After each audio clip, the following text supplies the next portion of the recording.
అందరికీ నమస్కారములు. మనం ఈరోజు పబ్లిక్ గార్డెన్లో చాలా మంది వాకింగ్ వచ్చేసి అంటే చాలా మంది ఎక్కువ 90% సీనియర్ సిటిజన్ వాళ్ళు ఉన్నారు.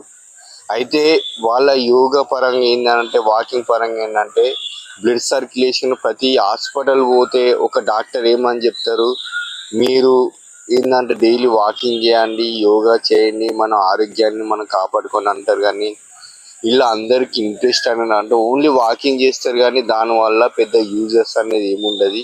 అదొకటి ఏంటంటే మనకు బాడీలో బ్లడ్ సర్క్యులేషన్, హార్ట్ స్ట్రోకులు రాకుండా ఉంటాయి. కావున ఇలా కాకుండా మనం యోగా చేస్తే ఎంత బాగుంటానని మనకి ఇక్కడికి వచ్చిన ఒక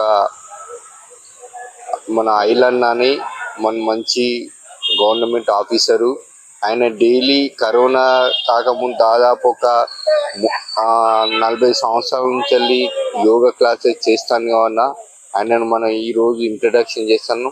అన్నయ్య, మీకు ఇలా యోగా చేస్తే మీకు ఎలా అనిపించింది ఒకసారి మీరు చెప్పండి. నాకు ఈ యోగా రాకముందు, ఈ ఎక్సర్సైజ్ ఇవి చేయకముందు అన్ని రోజు నొప్పులు, మొక్కల నొప్పులు, కొద్దిసేపు నడవంగానే దమ్ వచ్చేది, అలసట అయిపోయేది. కానీ ఈ పబ్లిక్ గార్డెన్లో యోగా చేసుడు, ఎక్సర్సైజ్ చేసుడు, వాకింగ్, స్పీకింగ్ ఇవన్నీ చేసడం వల్ల నిజంగా చాలా హెల్తీగా ఉంటాను. ఒక్క రోజు కూడా నాకు ఇంజక్షన్ వేసేది లేదు, జ్వరం లేదు.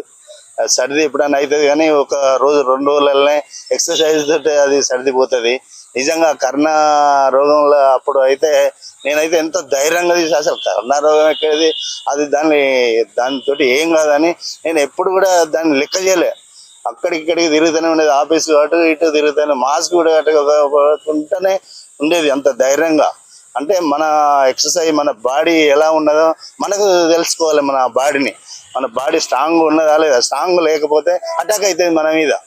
మనమే స్ట్రాంగ్గా ఉన్నాయంటే దాన్ని మన నుంచి అది దూరం వెళ్ళిపోతుంది. అందుకనే మన బాడీని ఎప్పుడు ఫిట్నెస్ చాలా జాగ్రత్తగా చూసుకోవాలి.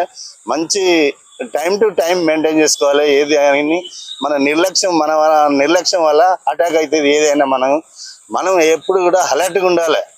బార్డర్ మీద పోలీసు వాళ్ళు ఎలా ఉంటారో మనం శరీర పరంగా అలాగా ఎక్సర్సైజ్ ఓకే అండి. మనం ఈ రోజు మనం ఇక్కడ ఇలా చెప్పింది కాబట్టి ఎంతో సంతోషకర విషయము. My name is Bhaskar, yoga master, public garden.